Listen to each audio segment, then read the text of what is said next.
Bonjour Bruno, comment vas-tu Ça va très bien. depuis l'an dernier? Ça va très bien. L'an dernier, c'était assez court finalement, en C'est court. septembre, juin, Petite année. petite année. Bon, tu as toujours le même rôle chez IZ?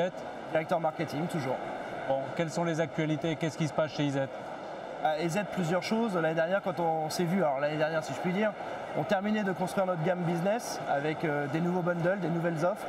Là, on vient de terminer en ajoutant notre couche de service qu'on est très fiers de pouvoir proposer justement auprès de nos partenaires pour venir les épauler dans le management de nos solutions.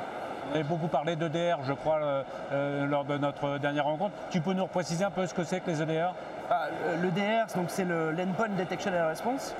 L'EDR en fait a pour objectif de venir compléter en fait l'endpoint aujourd'hui qui ne suffit plus face aux nouvelles menaces et de venir remonter des indices de compromission et de pouvoir détecter la menace, l'analyser, répertorier et connaître tout le parcours en fait de la menace. Ça nécessite plus de travail de la part des partenaires, c'est un peu plus compliqué pour eux. Oui, ça nécessite beaucoup plus de travail parce qu'on en remonte à un énorme lot d'informations qu'on doit analyser, ça demande de la compétence. L'année dernière, c'est ce qu'on évoquait. On évoquait que justement la tendance était à la démocratisation de l'EDR avec des demandes de clients de taille beaucoup plus basse finalement en termes de nombre de postes, nombre de collaborateurs qui avaient besoin de ce type de technologie. Donc on a tenté nous aussi de démocratiser l'EDR et le rendre accessible à tous. Par contre, ça demande un niveau de management et c'est là où on avait la dernière brique qui nous manquait sur le management de cet EDR et qu'on a lancé du coup avec notre offre de service MDR, donc le Managed Detection and Response. Alors, les revendeurs que tu rencontres, qu'est-ce qu'ils disent? Ils disent c'est trop compliqué pour nous, aidez-nous à nous former, qu'est-ce qu'on peut faire comme marge en plus? Qu'est-ce qu'ils te disent vis-à-vis de ça? Alors finalement, c'est même pas une question de marge. Il y a effectivement un vrai constat qui est on a compris l'intérêt, on le voit, il y a de la demande, nos clients nous le demandent, on a besoin d'être formés. Le vrai focus pour nous, c'est de former nos partenaires, on l'a fait depuis toujours, c'est notre leitmotiv d'avoir justement nos revendeurs qui soient des relais de compétences en région, partout en France, et du coup de continuer la formation sur des niveaux de technologie supérieurs à ce qu'ils peuvent maîtriser aujourd'hui. Et donc on a un rôle à la fois de proposer ce service-là en disant on est là, on est capable de vous épauler et proposer ce service, mais en même temps, on vous forme aux produits et de vous avancer là-dessus. Et alors les menaces, on en est où? Puisque tu es au cœur des menaces et ça intéresse tout le monde. Est-ce qu'elles régressent? Est-ce qu'elles progressent? Est-ce que les pirates se forment aussi? Alors elles ne régressent pas, elles progressent si on veut, on ne va pas parler forcément en volume, mais par contre elles deviennent de plus en plus persistantes, de plus en plus ciblées. Les niveaux techniques des menaces sont beaucoup plus élevés.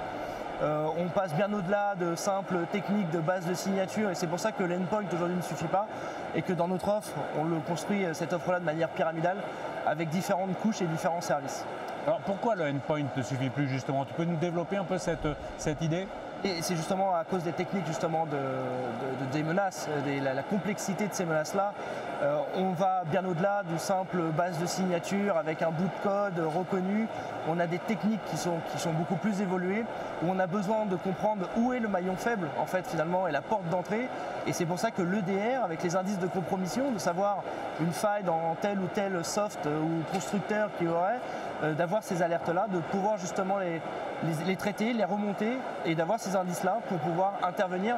Et c'est tout le rôle en fait d'une construction aujourd'hui avec l'endpoint, l'EDR, les services que l'on va mettre autour et qui permettent de définir le PDR, encore un autre acronyme, pas beaucoup d'acronymes, on aime bien ça dans l'IT. Avec du coup le Endpoint Prevention, Detection and Response, où là on a un écosystème complet qui permet justement de répondre à ça. Comment est-ce que tu situes la France? Parce que IZ est basé à Bratislava, donc vous avez une vision pan-européenne du fonctionnement des risques, des menaces et des réponses qu'il y a. Comment se situe la France un petit peu en termes d'attaques reçues et en termes de façon de se répondre, d'y répondre?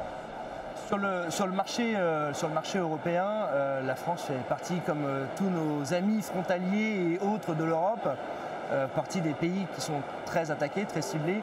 On a la chance d'avoir une économie, en fait c'est tout un marché dans son ensemble, une économie française qui fonctionne, avec de belles sociétés qui attirent et qui justement sont de plus en plus ciblées par ce type de menaces.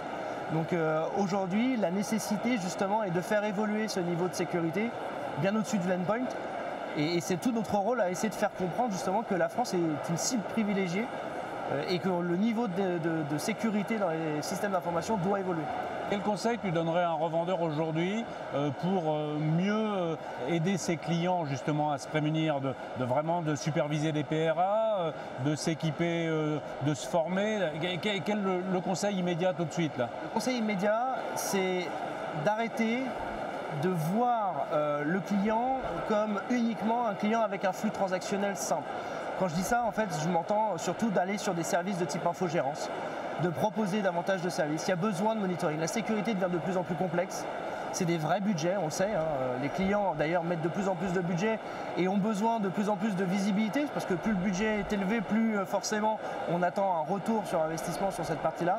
Et donc, les revendeurs ont une nécessité justement à fournir davantage de reporting, de monitoring, de services pour justement justifier de cette sécurité. Merci. Merci.